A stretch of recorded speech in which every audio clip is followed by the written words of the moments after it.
On October 22, 2020 at 9:40 a.m., a C-17 Globemaster III sliced through turbulent air 500 feet above the Pacific Ocean's restless waves. The 412,000-pound aircraft shuddered like a skyscraper in a mild earthquake, its massive frame battling unpredictable currents. Below, the ocean concealed a silent giant, the USS Henry M. Jackson, a 19,000-ton nuclear ballistic missile submarine. Operation Silent Drop, as the mission was named, carried a seemingly simple objective: drop a 50-pound package into the water near the submarine. Yet this task masked a complex challenge that had stumped military planners for decades. A drop too far would squander 3 years of work by scientists, engineers, and strategists. Too close, and the C-17 risked damaging a critical component of the U. Nuclear triad. In the cockpit, tension crackled like static before a storm. The crew had a mere 30 seconds to prove a revolutionary concept. Nuclear submarines could be resupplied mid-ocean, evading enemy surveillance, without reliance on vulnerable ports or support ships. This was no routine exercise. It was a high-stakes experiment that could either redefine naval logistics or vanish as a costly failure. The roots of Operation Silent Drop trace back to a persistent question in military strategy. How do you sustain a nuclear submarine that remains hidden at sea for months? Conventional resupply methods, port calls or rendezvous with surface vessels, expose submarines to detection by enemy satellites, reconnaissance aircraft, or electronic surveillance, compromising their greatest asset: stealth. Each stop also reduces patrol time, diminishing strategic effectiveness. The proposed solution was aerial resupply, delivering critical supplies anywhere in the world's oceans. While elegant in theory, the concept faced formidable hurdles. History is replete with examples of deceptively simple ideas that took decades to realize. Vertical takeoff and landing, VTOL, aircraft, for instance, seemed intuitive in the 1940s, but required nearly 30 years to culminate in the British Harrier jet by the late 1960s. Similarly, aerial resupply of submarines had remained untried due to two critical challenges: precision and risk. Precision was the first hurdle. A C-17, a hulking transport aircraft, had to drop a 50-pound package with near-surgical accuracy into a dynamic ocean environment. A miss by even a few hundred feet could render the package irretrievable, as no submarine would linger in hostile waters to search for lost cargo. The second challenge was the risk of damage.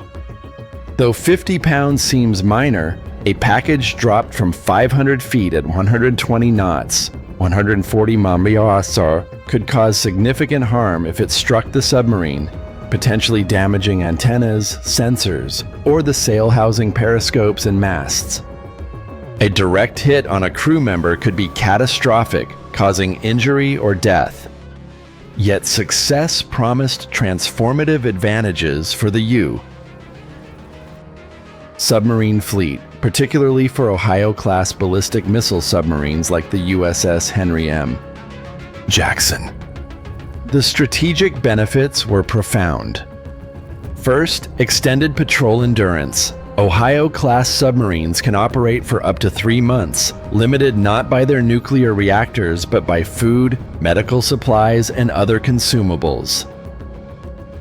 Aerial resupply could extend these missions, strengthening continuous nuclear deterrence. Second, enhanced stealth. Port calls and surface ship rendezvous are easily tracked by adversary surveillance systems. Aerial drops, conducted anywhere across the vast oceans, render submarine movements far less predictable. Third, operational flexibility. In crises or conflicts, submarines may operate far from friendly bases. Aerial resupply enables sustained operations in contested regions, making submarines more autonomous and resilient. As a cornerstone of the Nuclear triad, ballistic missile submarines are vital, and any innovation bolstering their capabilities carries significant strategic weight. The mission began at dawn on October 26, 2020, when the C-17 lifted off from Hickam Air Force Base in Hawaii. Its 4 turbofan engines propelled 412,000 pounds of steel, electronics, and crew into the sky, carrying a single 50-pound payload, a waterproof box designed to address a decades-old logistical challenge. The flight plan was deceptively simple: fly 800 miles northwest, locate the USS Henry M. Jackson dropped the package and return. In reality, it was a plunge into uncertainty. The submarine had been submerged for 6 hours under strict radio silence, drifting with ocean currents that could shift it dozens of miles off course. Finding it was like searching for a single shadow in an ocean expanse larger than North America. At the mission's midpoint, the challenge intensified. The USS Henry M. Jackson's last reported coordinates, logged hours earlier, were obsolete due to unpredictable currents. The C-17 crew activated the AN/APN-133 maritime radar, sweeping a 250 nautical mile radius. The radar screen displayed a chaotic array of green blips: waves, fish, debris, or possibly the submarine. Identifying the target required not just technology, but the seasoned instincts of a radar operator, trained to spot subtle patterns amid the noise, a faint line in a sea of random signals. A misstep could send the aircraft past the target, exhausting the crew and leaving the submarine undetected. At 7:30, a breakthrough emerged. The submarine broke radio silence for a fleeting 3 seconds, transmitting updated coordinates before vanishing back into stealth.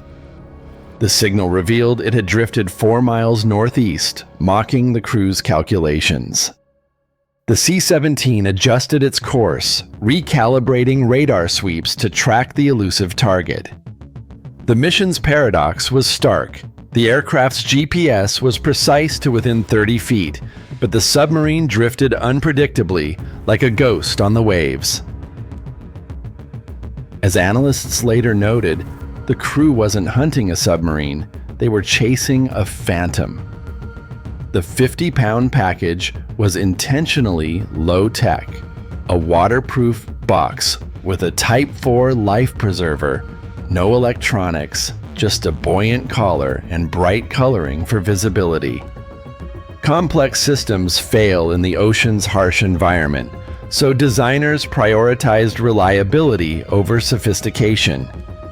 This unassuming box, barely larger than a suitcase, carried the potential to revolutionize naval strategy, proving submarines could be resupplied without sacrificing their stealth. By 9 o'clock a.m., the C-17's radar detected a faint signal, the USS Henry M. Jackson. The submarine surfaced, exposing only its sail, and deployed a rigid hull inflatable boat, RHIB, with 4 sailors to retrieve the package. The most perilous phase began. The submarine battled heavy swells, its ballast tanks constantly adjusting to maintain stability. The RHIB navigated choppy waves to reach the drop zone. The C-17 descended to 500 feet, where turbulence transformed the aircraft into a sluggish colossus, lurching with every gust. 3 elements, aircraft, submarine, and RHIB, had to synchronize perfectly. The C-17 maintained 120 knots at 500 feet. The submarine held steady at 6 knots for steerage. The RHIB positioned itself to recover the package before currents carried it away. At 9:40 a.m., the critical moment arrived. The C-17 aligned over the submarine's path, pilots adjusting with surgical precision. In the cargo bay, the loadmaster calculated in 5 seconds of freefall, the package would drop 500 feet, the submarine would advance 50 feet, wind would push the package 20 meters east, and the aircraft's momentum would carry it 300 meters forward. Precision was everything. 3, 2, 1, the loadmaster counted, releasing the package. It tumbled, splashed, and resurfaced, its collar keeping it afloat. The drop landed 3,000 feet from the submarine. Not perfect, but close enough. The RHIB retrieved it within minutes. The experiment succeeded. To outsiders, it was a modest feat. A plane dropped a box and a submarine recovered it. To strategists, it was a paradigm shift, comparable to the advent of aerial refueling. Submarines could now receive supplies mid-ocean, extending patrols, enhancing stealth, and increasing flexibility. In the Cold War, locating a ballistic missile submarine earned Soviet commanders their highest honors. Operation Silent Drop made that task harder, strengthening the nuclear triad. The success opened new horizons. Drones, advanced drop systems, and autonomous deliveries could build on this precedent. A submarine receiving critical supplies in the Pacific could stay on mission longer, its crew sustained by a concept born from one bold test. The C-17 USS Henry M. Jackson and a 50-pound box had reshaped naval warfare. Stay tuned to Military Flashpoint for updates on defense innovations shaping global security.